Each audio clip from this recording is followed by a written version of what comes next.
मानिक टगोर जी, रेवंत रेड्डी जी, विक्रमा भट्टी मल्लू जी,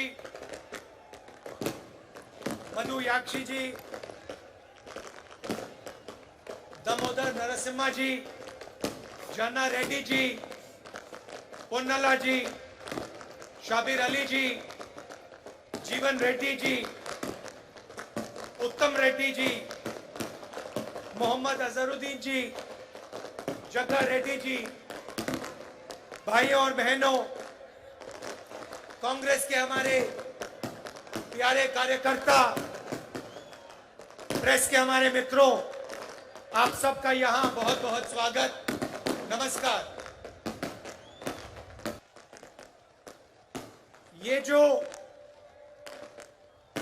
आपका प्रदेश है, नया प्रदेश है, तेलंगाना, ये आसानी से नहीं बना था। इस प्रदेश को बनाने के लिए तेलंगाना के युवाओं ने, तेलंगाना के माता ने अपना खून, अपने आंसू दिए थे। और ये प्रदेश किसी एक व्यक्ति के लिए नहीं बना था, ये एक सपना था, तेलंगाना के जनता का सपना था। 8 साल हो गए। मैं आपसे पूछना चाहता हूं, तेलंगाना का जो सपना था, प्रगति का सपना, उस सपने का क्या हुआ? पूरा तेलंगाना देख सकता है कि एक परिवार को जबरदस्त फायदा हुआ, मगर मैं आपसे पूछना चाहता हूं, तेलंगाना की जनता को क्या फायदा मिला? क्या आपको रोजगार मिला? आज यहां पर किसानों की विधवा स्टेज पे हैं, रो रही हैं। यह किसकी जिम्मेदारी है? और ये अकेली नहीं है, ऐसी तेलंगाना में हजारों बहनें हैं जिनके पति ने आत्महत्या की। किसकी जिम्मेदारी है? सपने को पूरा करने के लिए आपने अपना खून, अपने आंसू दिए, आप लड़े, मगर हम भी आपके साथ खड़े थे।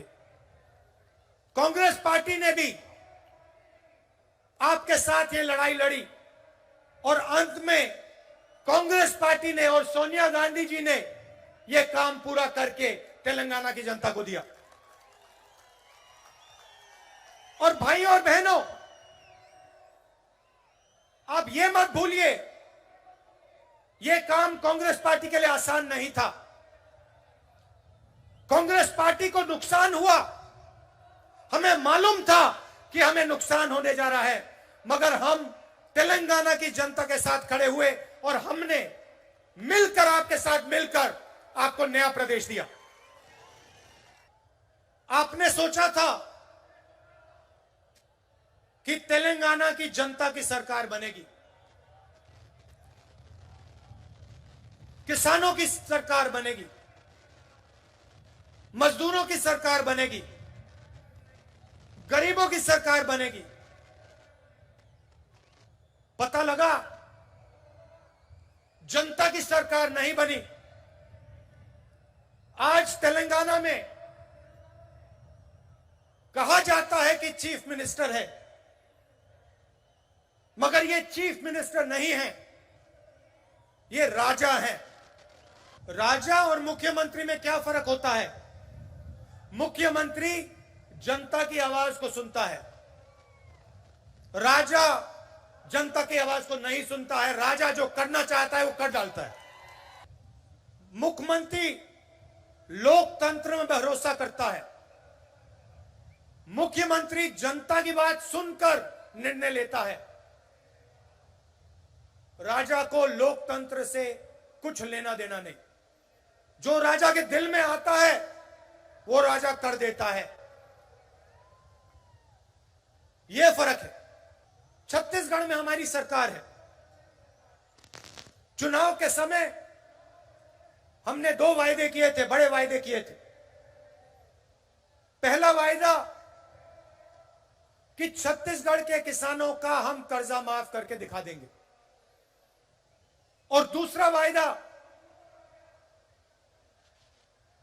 पैडी को हम 2,500 रुपए में खरीदेंगे। किसानों ने हमें कहा कि हमें कर्जा माफी की जरूरत है और हमें 2,500 रुपए आप दीजिए। हमने उनकी आवाज सुनी और आज आप जाइए, छत्तीसगढ़ जाइए और वहां पूछिए धान के लिए क्या दाम मिलता है। पूरा छत्तीसगढ़ का किसान आपको बताएगा कि छत्तीसगढ़ में 2,500 रुपए पर धान मिलता है। आज आपके जो चीफ मिनिस्टर हैं किसानों की आवाज नहीं सुन रहे हैं। 2-3 बड़े उद्योगपतियों की आवाज सुनते हैं, उनके लिए काम करते हैं, मगर किसानों की आवाज नहीं सुनते हैं। और जो छत्तीसगढ़ के किसान ने कहा था वही तेलंगाना का किसान कह रहा है। तेलंगाना का किसान कह रहा है कि मिर्ची के लिए, धान के लिए हमें सही दाम चाहिए और हमारा कर्जा माफ होना चाहिए।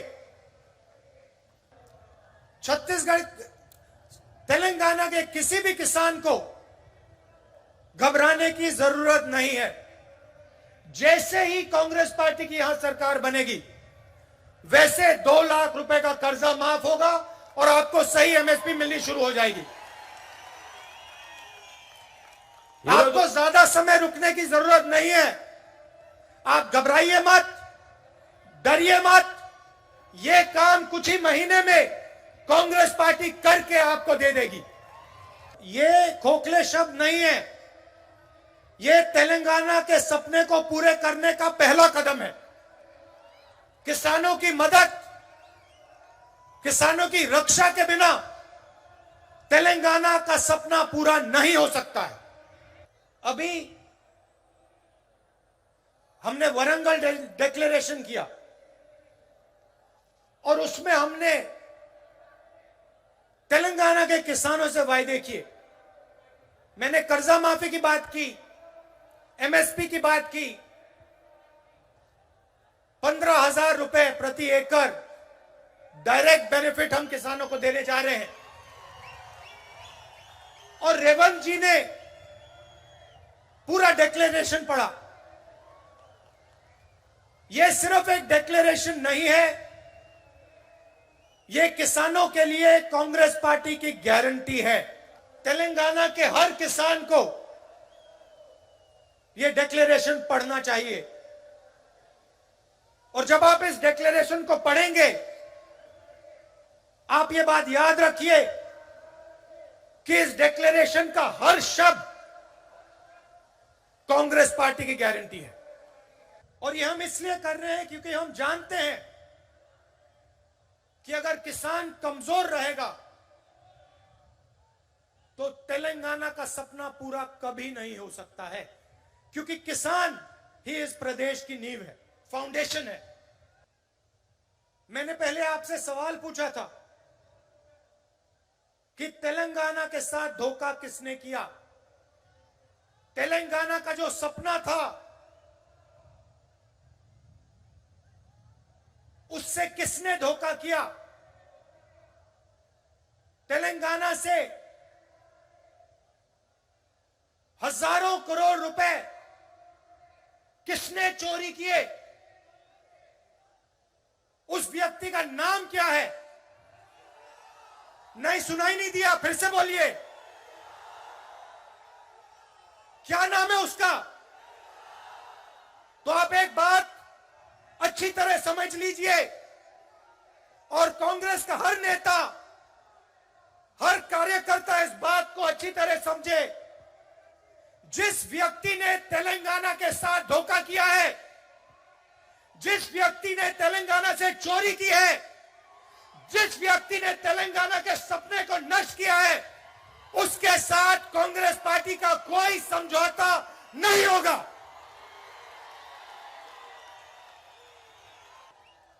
और अगर यह सवाल आज के बाद किसी भी कांग्रेस नेता ने उठाया, उसको हम कांग्रेस पार्टी से बाहर कर देंगे।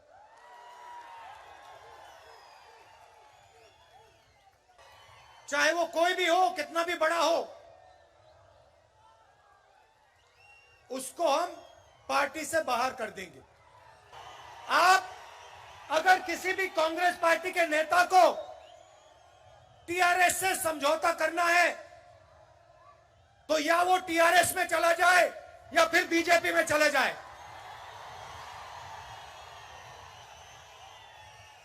हमें उस व्यक्ति की कोई जरूरत नहीं है। మాకు ఆ వ్యక్తి అవసరం లేదు। हम यहां हमारी विचारधारा की लड़ाई है। हम राजा से समझौता नहीं करेंगे।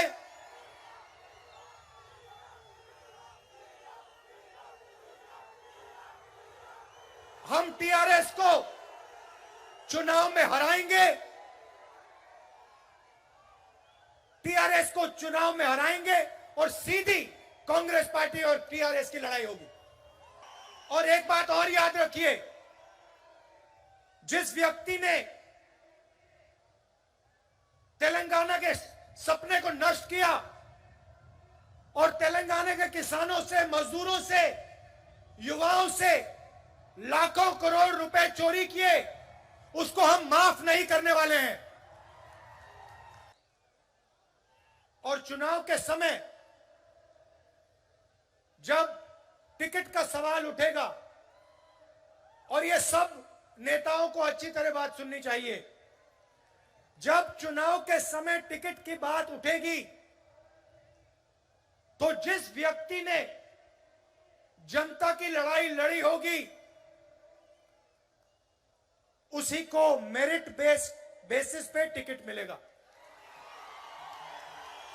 चाहे आप कितने भी बड़े हो, आप कोई भी हो, अगर आप किसानों के साथ नहीं खड़े थे, अगर आप गरीबों के साथ नहीं खड़े थे, तो आपको कांग्रेस पार्टी का टिकट नहीं मिलने वाला है। सोनिया जी ने जब तेलंगाना आपको दिया, उसके पीछे एक सपना था।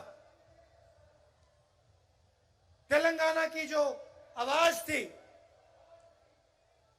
उसको सुनकर सोनिया जी ने आपको प्रदेश दिया था। और प्रदेश इसलिए दिया था क्योंकि वो चाहती थी कि जो आपका तेलंगाना का सपना था वो पूरा हो। वो सपना आपका है, सोनिया जी का है, मगर मेरा भी है। और उस सपने को मैं आपके साथ पूरा करना चाहता हूं। तो जहां भी मेरी जरूरत होगी, जहां भी आप मुझे बुलाना चाहते हो, जहां भी मैं तेलंगाना की मदद कर सकता हूं, मैं करने को तैयार हूं। यह सिर्फ आपकी लड़ाई नहीं है, यह सिर्फ तेलंगाना के किसानों की, युवाओं की लड़ाई नहीं है। ये कांग्रेस पार्टी की लड़ाई है और ये मेरी लड़ाई है। मैंने पहले कहा था कि जो भी व्यक्ति कहता है कि टीआरएस के साथ समझौता होना चाहता है, उसे या बीजेपी में या टीआरएस में चला जाना चाहिए, क्योंकि समझौता अगर है तो बीजेपी और टीआरएस का समझौता है। आप याद रखिए, जब नरेंद्र मोदी जी ने 3 काले कानून पार्लियामेंट में पास किए थे, तो टीआरएस के नेता क्या कह रहे थे? बीजेपी जानती है कि वो तेलंगाना को डायरेक्टली रूल नहीं कर सकते। वो जानते हैं कि तेलंगाना में उन्हें रिमोट कंट्रोल की जरूरत है, कि कांग्रेस बीजेपी से कभी समझौता नहीं कर सकती। इसलिए बीजेपी चाहती है कि तेलंगाना में टीआरएस की सरकार रहे। और सबूत यह है कि तेलंगाना के चीफ मिनिस्टर जितना भी पैसा चोरी करना चाहते हैं कर सकते हैं, और बीजेपी की सरकार ना उन पे ईडी लगाती है ना सीबीआई लगाती है। ये रैली किसानों के लिए थी, किसानों को भरोसा देने के लिए थी, वारंगल डिक्लेरेशन के लिए थी। हम चाहते थे कि तेलंगाना के किसानों को मालूम हो कि कांग्रेस पार्टी एक साथ उनके साथ खड़ी है और उनकी पूरी मदद करने जा रही है।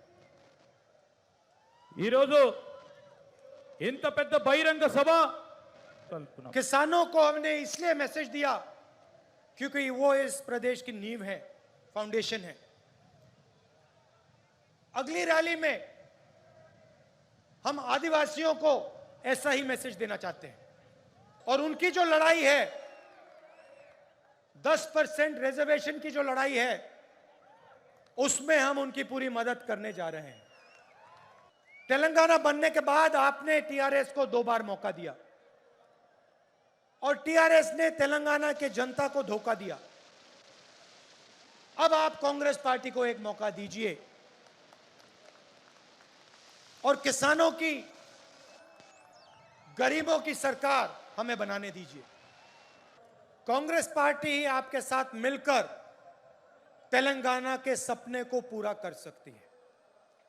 आज शाम आप दूर दूर से मेरी बात सुनने आए, इसके लिए आप सबको दिल से धन्यवाद। नमस्कार, जय हिंद। మీరందరూ